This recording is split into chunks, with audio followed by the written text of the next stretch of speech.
We're getting ready to start a project where you get to really use your imagination if you choose, or you can make this more realistic. But we are going to create a symmetrical container, and then we're going to decide what goes into it. And so what we're going to do first, we're going to make a choice. We're going to decide if our container is going to be tall or wide. And so if we looked at the slideshow with some samples, both of those samples that we looked at were tall. So we would fold our paper in half this way to create our container. But I'm going to choose to do this differently just so we can see a different example. So I'm going to fold this. We might call this hamburger style. We might just call it, I don't even know. We might call it something else. But we're going to fold, open it up, and then we're going to draw half of our container. And so what I want you to think about, when you draw half in your imagination, picture what it would look like if we saw the mirror image of that on the other side. And so we're not going to want to make the top of our container probably like that. We want half of an oval is what we normally would do. And so I'm going to sketch it really lightly. Can you barely see that? I'll make it darker so you can. But that way, if I start really light, then I can erase lots of times and fix anything that I am not happy with the first time. All right, so I'm going to make this top part darker.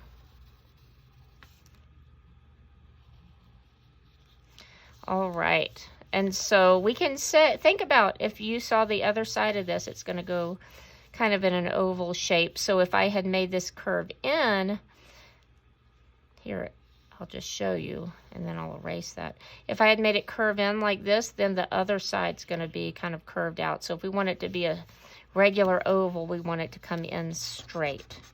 Oh, and look at my eraser, not good. I'm not going to worry though. That's why those big erasers work better than the ones on the end of your pencil sometimes. You know what I'm going to do actually? I'm going to flip it. That's always a solution unless we're painting. And so let's see, I'm going to start out dark. This is kind of not a great idea, but just to save a little time. And I'm not worried about it being super perfect, but there's kind of half of an oval there. And then, again, really starting out lightly. So I can erase, and I'll make this darker in a minute. But again, I don't want to curve up because then the bottom of our container is going to be kind of like the bottom of a heart. Maybe you want it that way. If you want it that way, that's totally fine. But if you want it to be kind of a normal bowl shape, like a fish bowl shape, you want it to come in straight to the side, not go up like that in the middle. So now I'm going to make this darker with my pencil. And this is a time when we are, after you have your shape right, you're going to want to press down pretty hard with your pencil. And I want to have a base on this. This looks like it would be super wobbly, doesn't it, if that was sitting on a table. So I'm going to just add this. And you can see I went right to dark with that. All right, so that's half of my container. Hopefully that shows up well enough on our screen. Here's our little trick. We're going to fold our paper in half. And I can kind of see, I'm not sure, this probably doesn't show up very well at all on our camera, but I can kind of see where my shape is. So now what I'm going to do, I am just going to take an old marker cap, or if you don't have if you just have a regular marker, you can just use it with the cap on, but I have an old marker cap here, and I am going to rub where I see those lines. Or if you can't see through the paper, just kind of rub all around. And so I'm going to be quiet for a minute so you can hear how hard I'm rubbing. So you can hear I'm putting some pretty good pressure.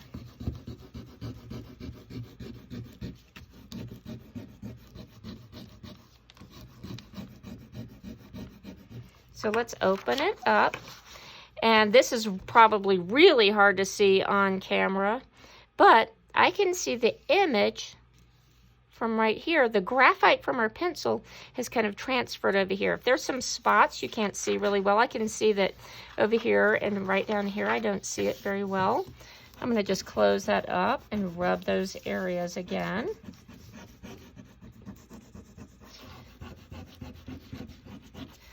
And there we go. I can see that actually really well now.